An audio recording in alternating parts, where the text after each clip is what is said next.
விக்கிரவாண்டியில பாடின மாதிரி ஒரு பாட்டையாவது பாடுகிறாரு. அதனால நாளைக்கு அந்த பாட்டை வச்சுக்கலான் இருக்கோம்.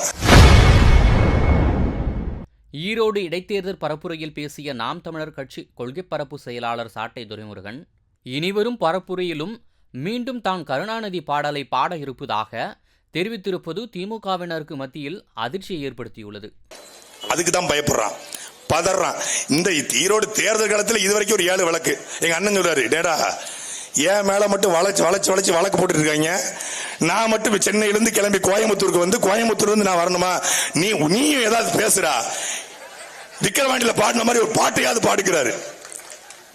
அதனால நாளைக்கு அந்த பாட்டை வச்சுக்கலான் இருக்கோம். இல்ல நான் மட்டும் தனியா வந்து கருங்கல்பாளையம் ஸ்டேஷனுக்கு வந்து கையெழுத்து போடுறதா? நீயும் கூட வா. இப்படி ஒரு தலைவனை பாத்தீங்க, உங்க வழக்க நாளைக்கு உங்க வழக்க கூட என்டர்டைன்மெண்டா மாத்தக்கூடிய 70 வழக்கு இந்தியாவில் யாருக்கா போட்டிருக்காங்களா? ஒரே நாள்ல 70 வழக்கு, 250 புகார்.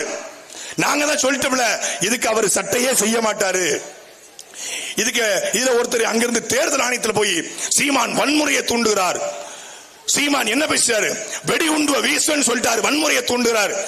எங்கடா வெடிகுண்ட வீசுன்னு சொன்னாரு? அட லூசு, இத கூட புரிஞ்சுக்க ஒரு அறிவில்ல. உன்னுடைய திராவிடம் வெங்காயம், என் தமிழ் தேசியம் வெடிகுண்டு என்று சொன்னார். அவ்வளவுதான். உன் ஈவேரா வெங்காயம், எங்கள் தலைவன் பிரபாகரன் வெடிகுண்டு. வெடிகுண்டுனா வெடிகுண்டு போல. அப்ப படுகொலைனா பாரதிதாசன் வந்து வெட்ட சொன்னார் அர்த்தமா? தனி ஒரு மனிதனுக்கு உணவில்லை, ஜகத்தினை அழிப்போம்னா பாரதி உலகத்தை அழிக்க சொல்லான்னு அர்த்தமா? ஒரு ஓமை, ஒரு எடுத்துக்காட்டு. உனக்கு தமிழும் தெரியாது, இலக்கியமும் தெரியாது, உனக்கு எந்த இளவும் தெரியாது. செய்திகளை உள்ளது உள்ளபடி தெரிந்து கொள்ள ரெஃப்ளெக்ட் நியூஸை சப்ஸ்கிரைப் பண்ணுங்க.